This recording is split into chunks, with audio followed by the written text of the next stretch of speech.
All right, guys, before we kick off today's episode, we wanted to talk a little bit about GoWOD. GoWOD is a new app that Fern and I have been using, and it's really useful to help you improve your mobility.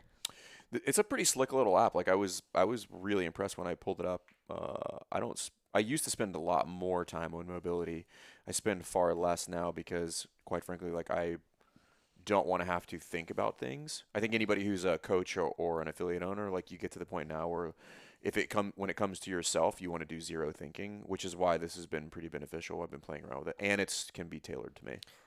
Having recently been on our tour, I am always surprised when boxes do their own programming. How do you feel about that?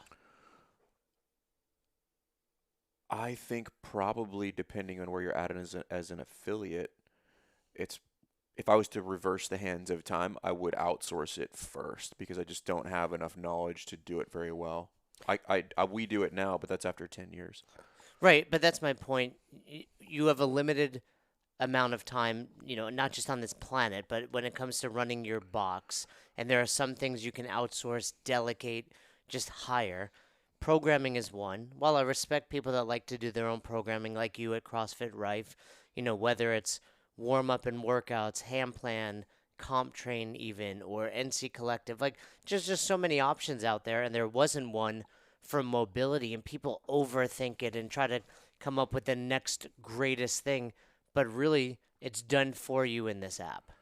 Yeah, it removes a lot of the thinking, but I think one of the big thing is it can do a couple things for you. A, you're going to get an assessment on the front end, which I think is key. So a lot of these are just going to give me a routine, or I'm going to read something, I'm going to do some stretch that might not be really.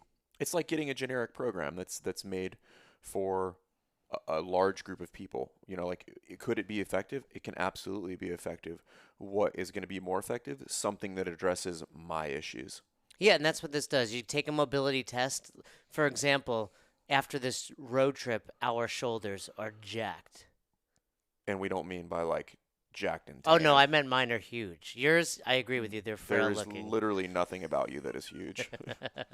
So, point is, we might need more mobility in our shoulders, where someone in the same class might have tight ankles, tight hips, their low back might be bothering them. That's what's cool about the GoWatt app. You kind of take this little mobility test, figure out where you're good, but also where you're deficient, and then you get a basically private coaching to hmm help you get better in those areas of your body. And it's slick too. Like, I mean, the app is, I mean, as far as apps go, like, it is nice looking. The videos are super high quality. It's pretty interactive. I wasn't super aware of it until I started digging into it, and I'm thoroughly impressed with it, to be honest with you. I dig it. Yeah, I would highly recommend it to everybody. Obviously, we've talked about this before. Specifically, I mean, I don't know if you remember this, Fern. Remember not too long ago when I hit 50 back squats at 185? It was a blip in time. You remember how you didn't think I can do it and then I did it? I remember something happening You with 50 remember back squats. how everyone was just so impressed by the fact that I can do that? That I don't remember at all. But the point is, if you do something like that and you bang yourself up, cool. Now you've got a great protocol to come back, because I was really sore from that. But now you can go on the app, super slick, like you said, figure out, hey, my back's sore, my hips are sore, this is bothering me, and you've got your own private programming set for you. So definitely check out GoWad. You can download the app, and what's really cool about it is affiliate owners, you get it for free. So if you're listening to this, affiliate owners, go check it out. Go check out GoWad, download it. If you're not sure what it looks like, it's the app that looks like a little bit of a play button, and it says GoWad, all caps GOWOD. That's GoWad.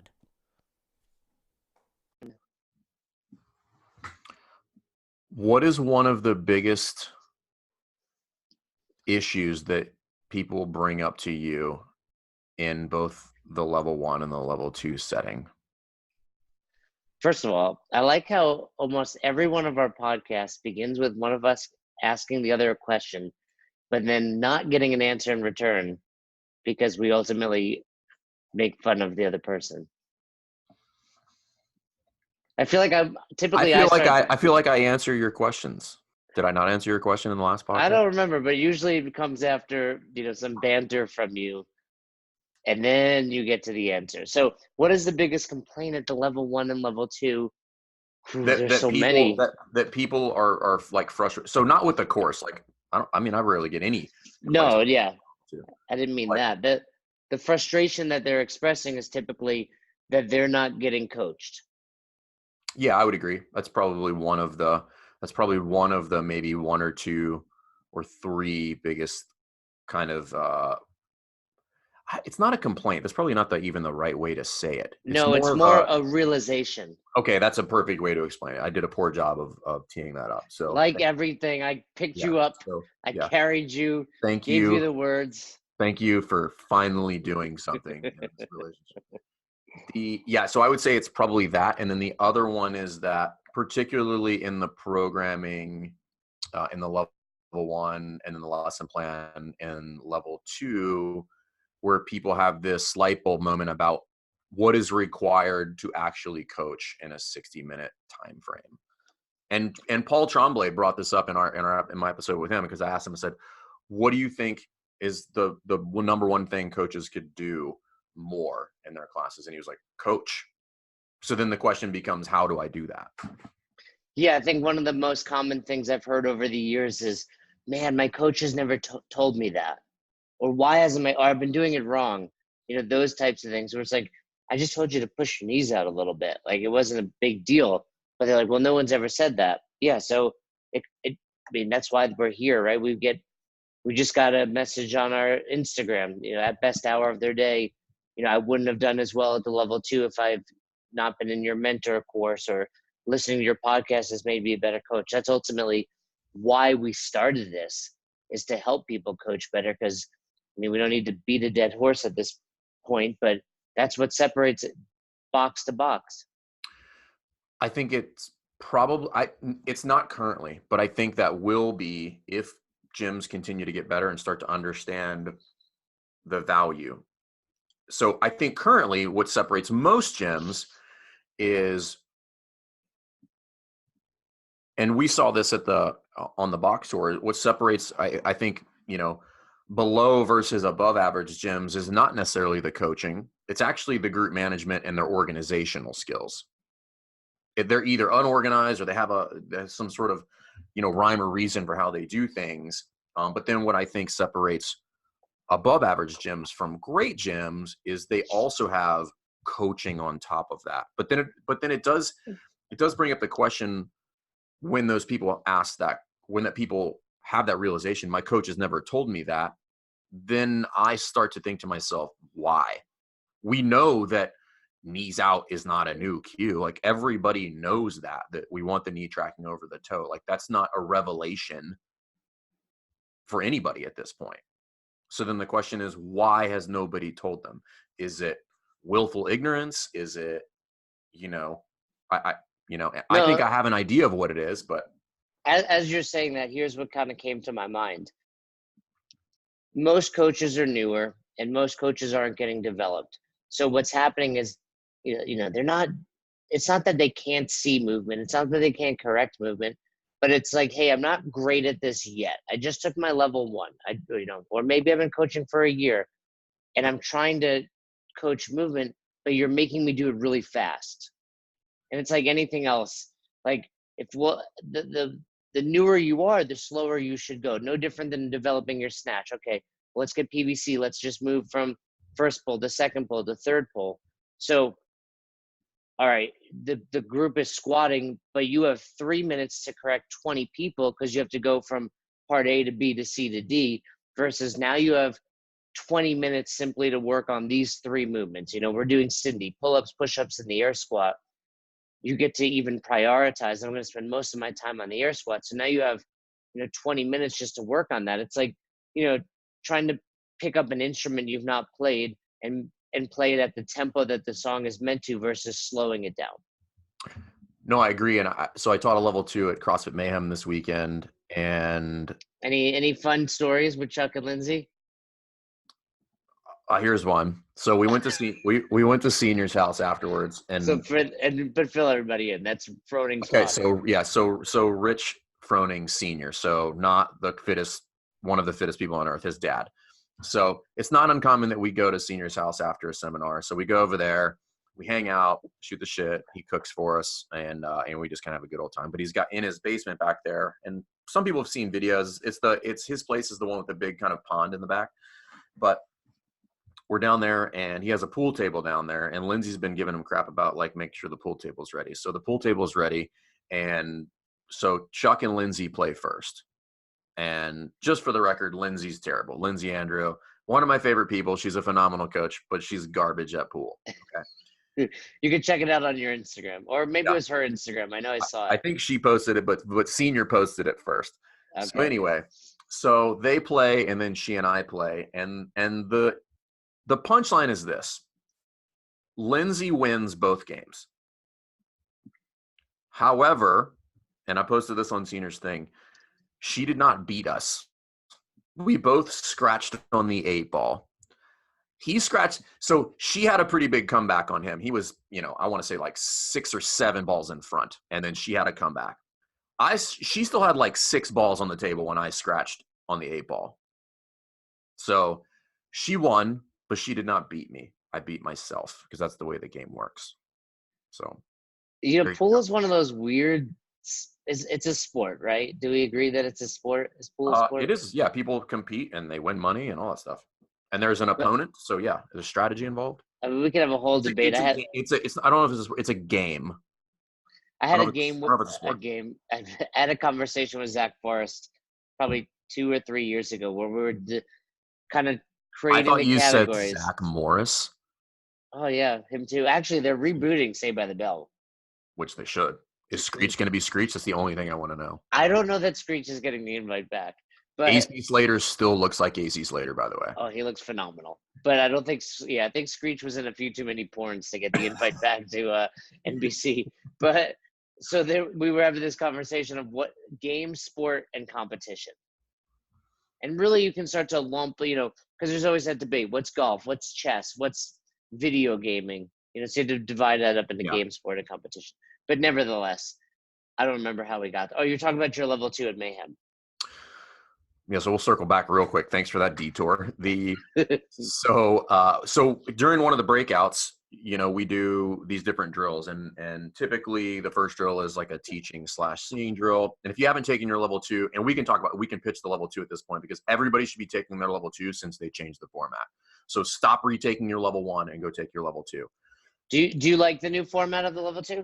Well, I like the format of the level 2. I do like the changes within the course. But I like the level 2 change in format for this purpose more than anything else. The test is no longer on site.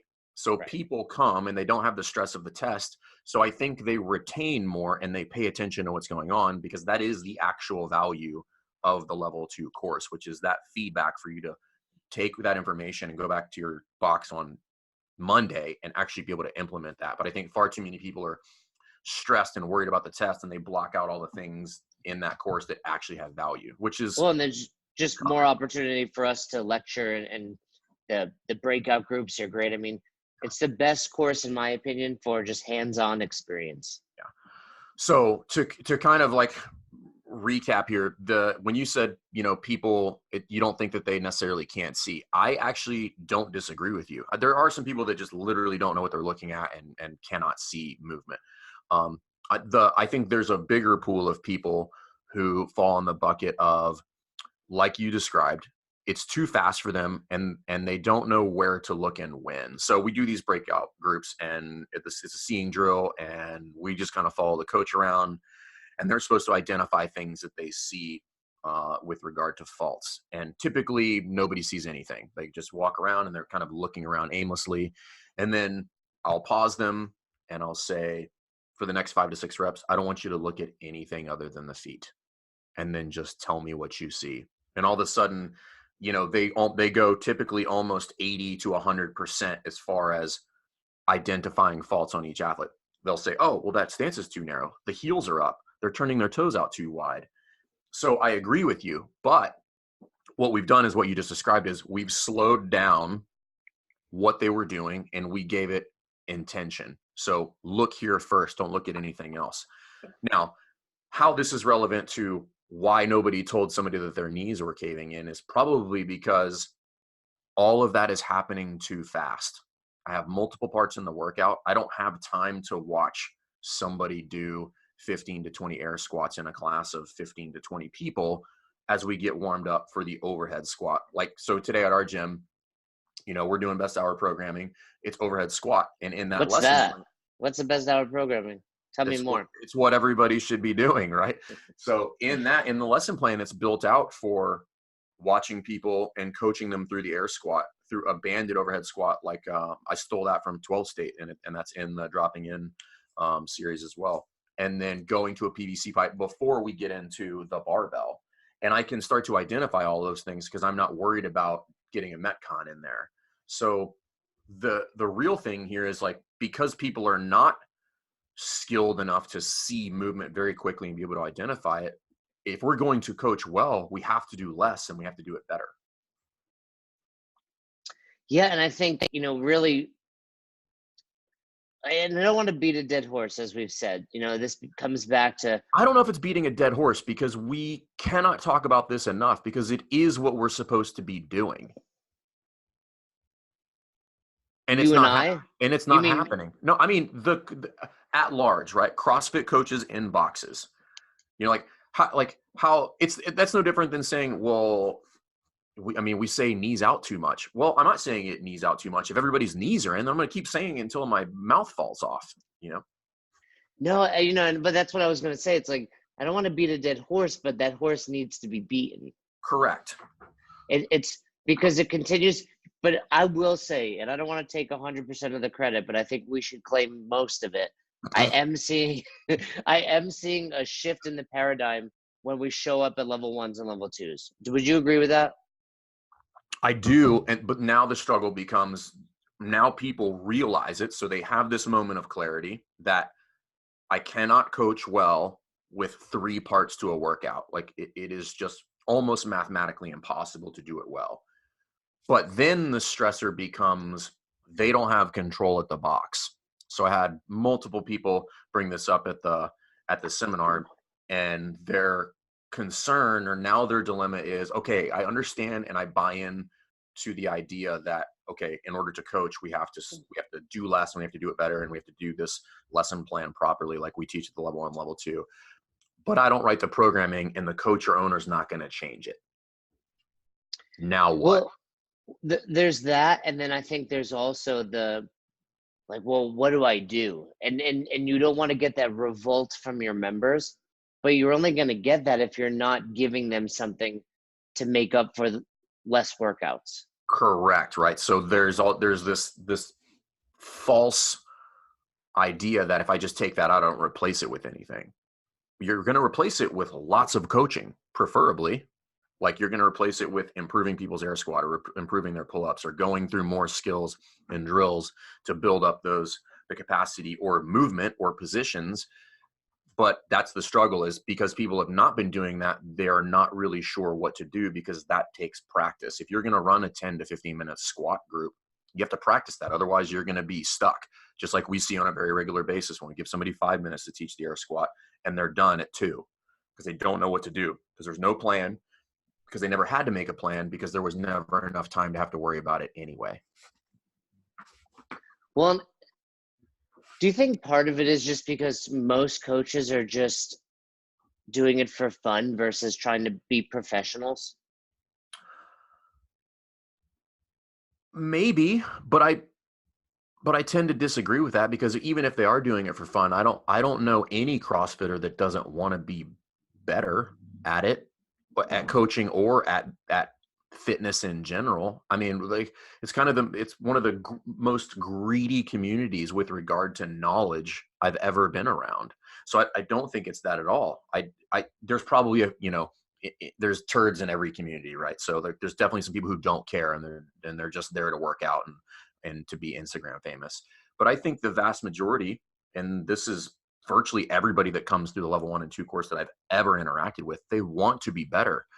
They're just not really sure how, because the level 1 is one of the best courses in the world with regard to entry. And then level 2, I think, is honestly the best course for developing coaches.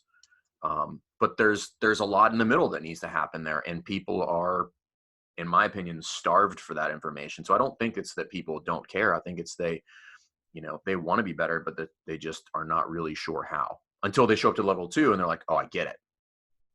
Okay, so let's bring it around. We've done a whole strength and metcon episode where we talk about it, and again, we're not telling you can never do that, but we're telling you need to coach more. So what are we telling people in this episode? If you can see or challenge yourself, whoever's writing the programming, whether you purchase it or you can just get some free days off of Best Hour, like just to look at the programming and the lesson plans. So by the way, when you say that, we're on Wodify. We're soon to be on Wodify and SugarWOD. By February 10th, we'll be on both. By February 10th, we'll be on both. And so, people can get some free days in there just to kind of check it out. And again, because of what you and I do and because of the interaction that we have with affiliate owners and coaches, we're intimately aware with what people or what coaches want and what they need, which is they need to understand the art and the skill of coaching more. And that gets pushed to the side if we're just putting more things in the hour. And again, we're not bashing Strength Plus Metcon. We had a Strength Plus Metcon at CrossFit Rife, and we are the ones that kind of write Best Hour programming this past weekend. However, our Saturday classes are 90 minutes. So that's oh, really? You run a purposely, like you schedule that in the calendar? It's 90 minutes on the schedule? Because typically the classes are considerably larger. And that trend started years ago. So, and it's a Saturday. I'm not running 3 back-to-back classes. That's a cool concept. I didn't realize you did that. I think that's something, if I had a box, I would consider, right? Less stress. You're right. Saturdays can have 40 people at times. And rather than giving them a watered down, 30 minutes of lunges, air squats, and push-ups, we just need a little more time. Maybe you can even half the group does strength first, half does met. You could have lots of options with that hour and a half. Yeah, the world is your oyster. But what the reason we do it is because typically we want to put in some longer durations, like a hero workout or potentially a strength plus a metcon, and not be so concerned with this 60-minute interval where we can get in there, have fun, and I have more people to manage. And we all know that if you run enough classes, that lesson plan starts to expand as the number of athletes grows because it's just harder to manage people and get them there in a timely fashion. So we're not against it. It's just like you have to be able to do it well, and you need more time to do that well. So that's not what we're saying. Have you always done? Always done what? Sorry. Set 90 minutes on Saturdays. Not always, but I mean, we've been doing it for literally years at this point. I don't remember when we switched it, but we run at 8 a.m. and a 9:30. And I've even toyed around with, like, as the numbers grow, and they're potentially backing down from an hour and a half to an hour and 15, and then throwing a third class in there. But for sure, I think it needs to be longer than an hour because people hang out on Saturdays, all that stuff. So there's a lot that goes into that. But anyway, I think what people should do is consider, like, taking some things out of the hour and replacing it with coaching. And I'm here to fill you in or let you in on a little secret. It's probably not going to go well at first, but that doesn't mean you shouldn't try it. Yeah, it's like sex. I'm still not good at it. That does not shock me one bit. Like 20-something years later. Are you practicing enough? I mean, define enough. Let me get Roz on this podcast. You practice with yourself? Probably more than I should. Maybe I'm overtraining. You're overtrained. You're not. Yeah, you're not You're not under recovering. You're overtraining. I think. Hey, one thing we brushed over, by the way, is Best Hour programming is one of the few programming that's on multiple platforms. Correct. Yeah. So we are going to be on both of those. And if you're not on one of those, we can still deliver the programming to you. So it's not like you have to be on one of those. It's just going to be a little bit less time consuming if you are on one of those platforms because it'll auto populate to your gym and you won't have to do anything with the full lesson plans for your coaches to see and have access to. And they're designed for the coaches. So they're not necessarily designed for they are, we write the programming with the athletes in mind, but we write the programming with the coach in mind, because they're the person that is really there to try to change lives, see and correct movement, make it the best hours of people's day. So we want to set them up for success. And that's what we do when we write them. And I'm probably not going to write anything that cannot be done. So I'm not going to write typically in a typical lesson plan, and I've been doing this for a while, I'm going to maybe have a little bit of overage by about 10% of something that I may want to try and that I may get in there, or I may not, but like 10% at most within the lesson plan. And that's just gives me the wiggle room. So yesterday, for instance, I think I had 18 in the 5 p.m. and then I had 10 in the 6 p.m., I think. And there was something I had to take out of the 5 p.m. because there's just too many people. It was just taking me a little bit longer to get through it. But then I added it back in for the 5 p.m. And it wasn't anything significant. It was just different parts of the general warm-up, because that's typically where people go long. So, yeah, I think that's really kind of where we're recommending people go, which is don't do so much. You're not taking away. You're actually going to be giving more. You're not taking anything. Well, so the challenge becomes let's challenge people to try that. And here's the deal. We have our own programming. Certainly we would love if you check it out, whether it's the free trial or, go in and purchase it and use it at your box. But whether you do or not, the challenge becomes, can you start to implement maybe 1 day a week, maybe 2, maybe 3, where you're doing one workout, and that's how you're going to get better at coaching. Because let me tell you this also, this, showing up at a level 2, nothing is more embarrassing than watching someone else get embarrassed by their coaching skill. It's awkward. It's like a train wreck. And everybody, yeah, it's definitely tough. It's tough. How do you, when you get someone, you're running your group circle, so say Sunday, so Sundays the participants come in, they group coach, they, 5 to 7. 2 hours of group coaching. 5 to 7 people, you're moving for that entire time, except for the one time you're coaching. How do you bring the participants back in after a really bad coaching experience just happened? I don't find that to be an issue, because everybody's got their moment where, they get egg on their face. So like nobody's immune to it. I have yet to coach a group in however long we've been doing this where somebody was just a 1000% rock star and they had no feedback that they could not improve on. So I don't think it's actually, I think everybody knows their time is coming, and I think it builds in this layer of empathy where people just they're not going to judge people because they know they're on the chopping block. Like they're up next. So all they're really thinking about is like, well, I'm not going to do that. And I'm just going to make sure I try to do this. And I'm going to try to run through the progressions in time. So I don't find it to be that big of a deal. And it is in fact a judgment-free zone, like, because we know it's not their home gym. We know they're going to say a cue that they've literally never used in their life before.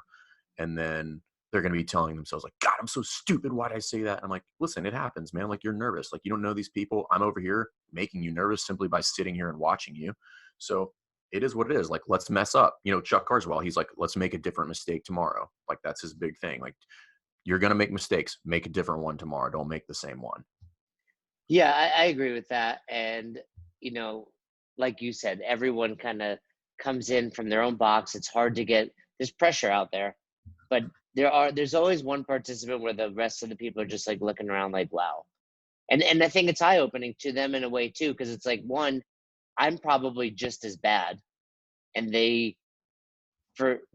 now it's showing them this is kind of what you're like, and secondly, you're right. No one ever comes through and like, hey, we have no feedback for you. Just like we always have feedback for each other. But the point is, I got feedback from Chuck this weekend on 2 things. It's just like, hey, do you clean this up? Try to move this over here a little bit. So I think it's more about what was the takeaway? It's like, okay, you messed it up. So what? who cares? Like, you're going to mess it up. I mean, that's the same thing with lesson plan. I know zero coaches who have not gone over on a lesson plan. No, and I think That's that's the not key what's with all of important. this. You know, that's not what's important. I think James Hobart was the one who dinged me on this years ago, which is, he said, listen, you're going to go over. Like, I'm not mad about like going over on a lesson plan or something like that. He's like, I'm mad if you don't know why. That's a problem. That's a great point. And really, we've said this numerous times on the show as well, where it's like, get that feedback, learn from your mistakes, and understand how you can get better. But you can only do that if you're coaching. So again, we're not trying to beat this dead horse, but that's the challenge, right? If you're listening to this, whether you're a coach, a member, or a box owner, we challenge you to pick one workout and don't go with a 30 to 45 minute. Don't go choosing Murph or another hero workout. I Take a would challenge Fran. somebody to choose for sure sub 10. And if you really want to challenge yourself, choose something that's really fast, like a Fran, where most people will be done in under 8 minutes if scaled correctly. And then what do you do with the other 52 minutes of your class? And see the response your members get. Because if you do this right, you're going to get that look like, this is all we're doing today. But when they get coaching from you, they're going to start to change their tune. And then when they just demolish the workout because they're moving better and a cue you gave them helps, and because you worked on the thruster, you see better during that workout, and you're not worrying about 10 other movements and moving people around. It's going to be a great experience. Yeah, so I think the challenge is to try to figure out different ways to do less better. And if you don't have that ability, meaning the box owner's like, whatever, we're still doing parts A through Z. We got 27 pieces to the 60-minute workout session that we got. All of them are 2 minutes apiece. Then what I would tell you is, like, you have control of something in there. Like, only worry about what you can control. Like, you can't control that there's multiple pieces in there. Just master the whiteboard brief. Go back, listen to the whiteboard episode, the whiteboard brief episode. Master the general warm up. Like, just knock that 6 to 7, maybe 10 minutes, knock it out of the park, and just worry about that, because you can't do anything about the rest of it. So, and it's probably the only thing that you're going to be able to manage in that time frame anyway. If you've not been coaching like this, you're not just going to be able to just automatically crush a 60-minute timeline. You're going to have to start with 5 to 10 minute pieces of that and really get efficient at those before you can start expanding them to multiple parts. So start small. Start with what you control, start small, master those things, and then build on top of that same way you would if you were an athlete. Yeah, and here's the cool thing. If you're ready to start, go give it a try. You're listening to this today, maybe try it for tomorrow. But if you're not ready, download some free programming for us. And whether you actually just implement one of our days, or you take one of our days and think to yourself, how can I make it fit my box or change the workout up? At least you'll have an idea of where to do it and how to do it by using this template. So we certainly recommend. Yeah, and if you're still lost and you're like, hey, I don't want to pay for programming, there will be a separate kind of build out that we're doing, which is we're going to show you, like, boots on the ground. Like, you're going to get videos where we'll show you how to do this. Where you're like, I don't know what to do with 58 minutes. How do you teach the snatch efficiently in 8 minutes? Like, how do you do that? It can be done, but typically you need to watch somebody do it first and then start to try to replicate that in some way, shape, or form. For box owners who are paying for the programming, they'll get access to that free, but for everybody else, it's going to be very, very cost effective. And the content you will get there will be well worth your time. So. Absolutely. So like Fern just said, do less better. And let's start with the programming at your box, and hopefully that helps you become a better coach. That's what we're here for. Reach out to us in all social media platforms, emails, etc. Episode 3 of season 1 dropping in is out by the time you're listening to this episode. So go check that out on our YouTube channel. And if you have more topics you want to hear us discuss, shoot us an email or DM us and we'll make it happen. So for Fern, I think that's it. We've said enough. We're out of here. Improving your life or achieving your goals can sometimes feel like climbing a mountain. On the Tiny Leaps, Big Changes podcast, host Greg Clunas gives practical tips and advice to help you build momentum towards accomplishing the seemingly impossible. Each episode provides research-based strategies or firsthand experiences on topics like mental health, fitness, nutrition, finances, career, and relationships. You can listen to the Tiny Leaps Big Changes podcast on Spotify or wherever else you listen to your favorite podcast. Thanks for listening to Best Hour of Their Day. If you haven't heard about Anchor, it's the easiest way to make a podcast. Let me explain. First of all, it's free. How cool is that? There's a creation tool that allows you to record and edit your podcast right from your phone or computer, so it becomes super simple. Some of these episodes with Fern or Todd or myself chatting with one another, we've done right within the app itself. Anchor will make it easy to distribute your podcast to all platforms, Spotify, Apple, and many more. And you can make money from your podcast with no minimum listenership. It's everything you need to make an awesome podcast in one place. All you have to do is download the free Anchor app or go to anchor.fm to get started today. Come on, who doesn't have Spotify at this point? And if you were unaware, Spotify now is offering podcasts. That's right. On Spotify, you can listen to all your favorite artists, but also podcasts in one place for free. Spotify has a huge catalog of podcasts on every topic, including the one you're listening to right now, Best Hour of Their Day. On Spotify, you can follow your favorite podcasts so you never miss an episode. Premium users can even download episodes to listen to offline wherever you are, something I always do before I hop on a plane. And you can even easily share what you're listening to with your friends on Instagram and other social media platforms. Here's the deal. If you haven't done so already, be sure to download the Spotify app, search for Best Hour of Their Day on Spotify, or browse some other podcasts if you want. You can find them in your library tab. And also make sure to follow me so you never miss an episode of Best Hour of Their Day. Thanks again for listening to Best Hour of Their Day. Just a reminder, Fern and I have an amazing new show called Dropping In, premiering on our YouTube channel in early 2020. Be sure to head over to the Best Hour of Their Day YouTube channel now. Subscribe so you don't miss any of the episodes. You've probably heard us talking about it, summarizing some of our trip. You can see some highlights up on our Instagram as well, at Best Hour of Their Day. But I promise you, you're not going to want to miss out. So subscribe now. Thanks for everything you do. Thanks for letting us be a part of your lives. Hope you have a great rest of your day. Tune in tomorrow for another episode of Best Hour of Their Day.